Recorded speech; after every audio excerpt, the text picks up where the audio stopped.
आपके श्री चरण कमलों का दर्शन करके स्वतः ही जीवन धन्य हो जाता है। पूज्य दीदी माँ पिछले 3 दिन से मुझे वो कौन सा अलार्म होता है, याद कराने वाला अलार्म होता है ना, रिमाइंडर, हाँ रिमाइंडर कि इतने बजे पहुंचना है, इतने बजे पहुंचना है। मैंने माँ आपकी आज्ञा हो गई, दास पहुंच जाएगा। ये दोनों योद्धा मुझसे भी एक बार मिले थे और संज्ञान में ये विषय था। और अभी कुछ समय पहले कुछ जो पाकिस्तान से यहाँ आए हैं उनके बच्चे आश्रम पे आए थे और वो रो रहे थे बड़ी जोर से। रो क्यों रहे थे, उनकी ये दशा आप दोनों ने बता ही चुके हैं कि वो आ तो गए हैं पर काम नहीं कर सकते, आ तो गए हैं पर उनके कोई घर नहीं है, आ तो गए हैं लेकिन वो कहीं जा नहीं सकते बिना बताए।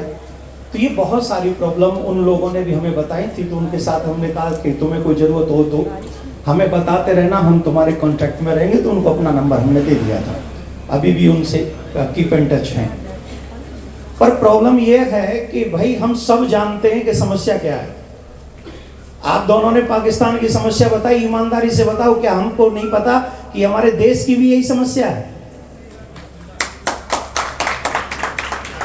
हमारे देश में समस्या नहीं है?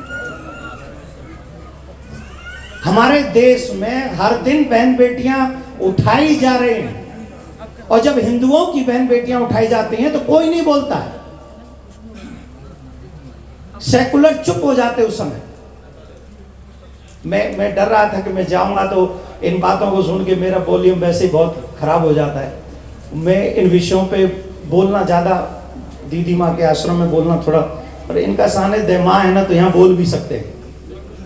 पहली बात तो यह है कि हम सबको सरकार से ये प्रार्थना करनी चाहिए कि पाकिस्तान में जितने भी हिंदू हैं विदाउट एनी पेपर, अगर वो हिंदू है तो उसे भारत में रहने का अधिकार मिलना चाहिए।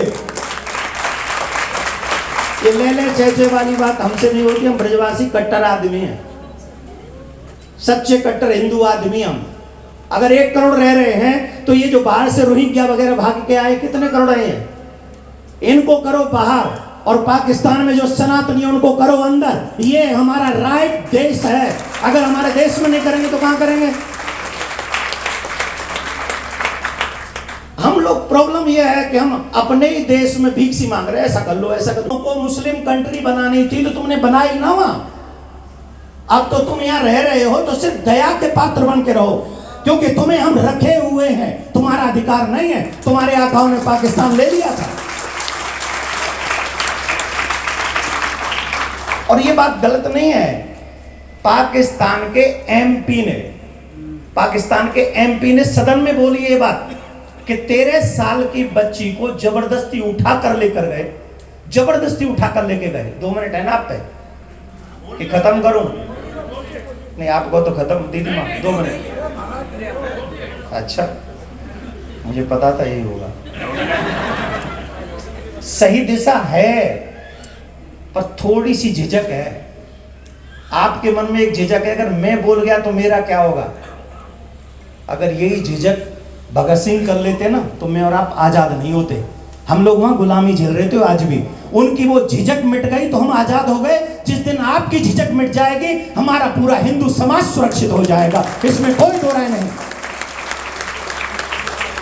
पाकिस्तान के एमपी ने पाकिस्तान के सदन में खड़े होकर कहा कि 13 साल की बच्ची जिसे जबरदस्ती उठा कर लेके गए और 60 साल के बुढ़े के साथ में जिसका विवाह कर दिया गया, हम ये जानना चाहते हैं जिसे वोटिंग करने का राइट नहीं है 13 साल की उम्र में, उसे धर्म परिवर्तन करने का राइट कैसे हो सकता है हिंदू समाज की बच्ची को? ये बात पाकिस्तान के एमपी ने कही और मैं ऐसे नहीं बोल रहा हूं, यूट्यूब पे पड़ा होगा।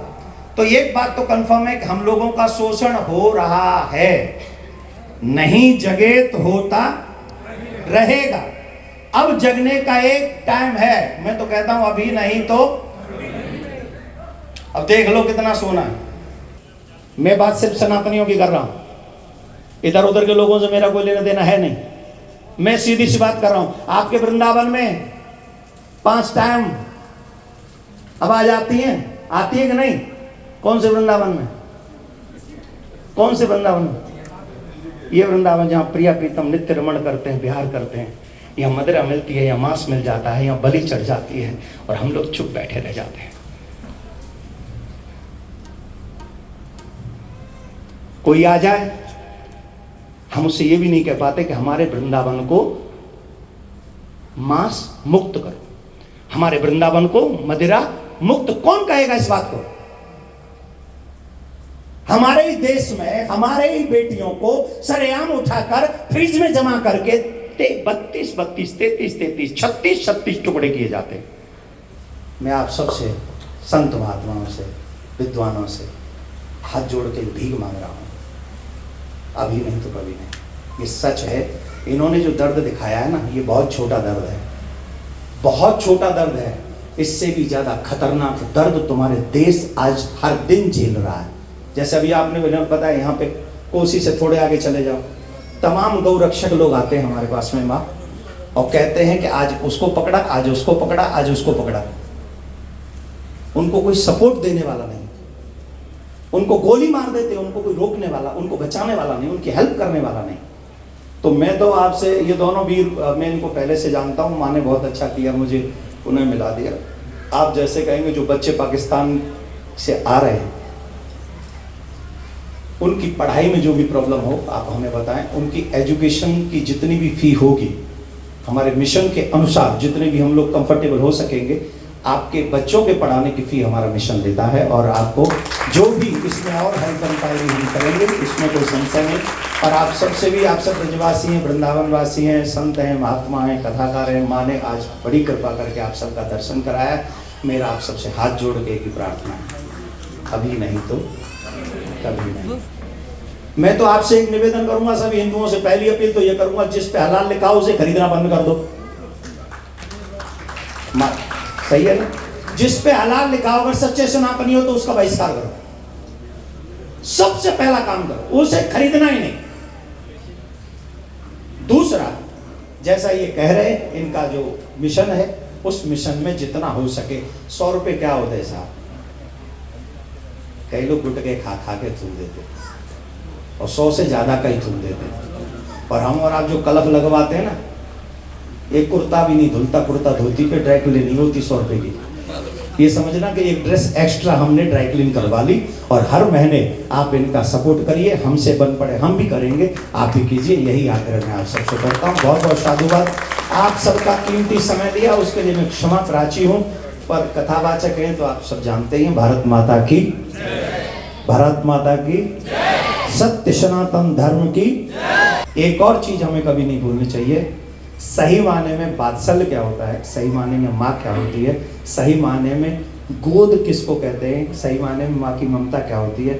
जब हम दीदी माँ को देखते हैं तो अभी भी वो दिख रहा है, और जब जब मैं देखता हूँ माँ को वो तब तब दिखता है। माँ आप दीर्घकालीन रहें, और इन बच्चों की माँ बनकर इनको जीवन जीने की राह यूं ही दिखाती रहें, हमें जीवन जीने की राह दिखाती रहें। हम आपको बार बार नमन करते हैं। धन्यवाद। भारत माता की जय।